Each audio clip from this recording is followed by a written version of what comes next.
Happy Tuesday. Today is Tuesday, January the 5th, 2021, and I almost stopped at 2020. Give me a couple more days. I'll be used to it. But anyway, today is January the 5th, 2021. Our daily Bible readings come to us today from Psalm 110, Proverbs 22, 1 through 9, and then Luke 6, 27 through 31. And I am going to look at Proverbs 22, 1 through 9 today and talk about Melchizedek. And you might be like, who? And that's a good question. We don't really know much about him, about this person named Melchizedek, other than what a few brief lines in Genesis tells us. We know from that, which I think is Genesis chapter 14, that he was a priest king, right? It tells us that he was the king of Salem, but he was also the high priest of God. Not just a high priest or a high priest of any little god that you would have found in Canaan at that time, but the high priest of God. And so we hear about him in chapter 14. He meets Abram as, Father Abram, later called Abraham, as Abram's returning from defeating the kings of that region that were under the leadership of this guy named Chedorlaomer. I don't know if he's named after like the cheese cheddar. I know that was a cheesy joke. But anyway, he's coming back from being victorious in battle over these guys. And Melchizedek comes forth from his city with bread and wine and proceeds to bless Abram in the name of God for this. And then that's it.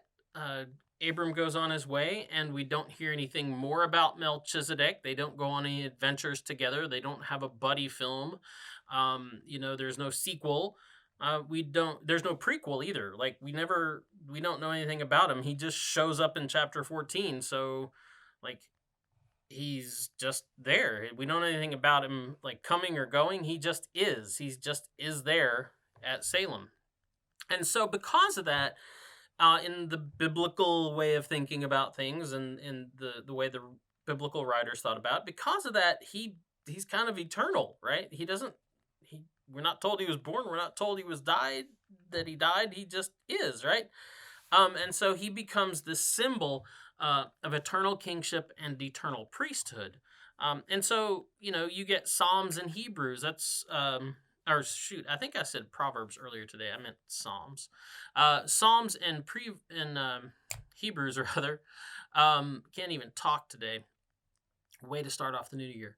But Psalms and Proverbs talk about him, and they use this imagery. The psalmist here in 110 points towards this anointed priest king who is eternal in nature and authority, that this is the reign and the kingdom that God's going to give this person, a kingship and a priesthood after the order of Melchizedek.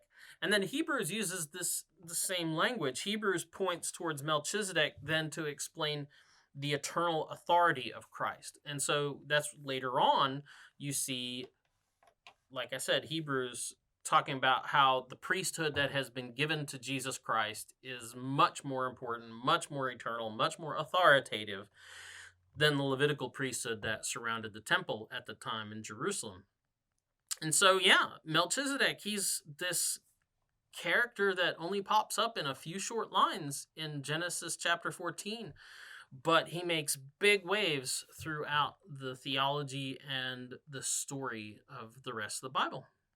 So that's the DBR for today. Go forth, have a good day, enjoy the weather. It's pretty nice outside today, and we'll be back tomorrow with another DBR. Have a good one. Boop.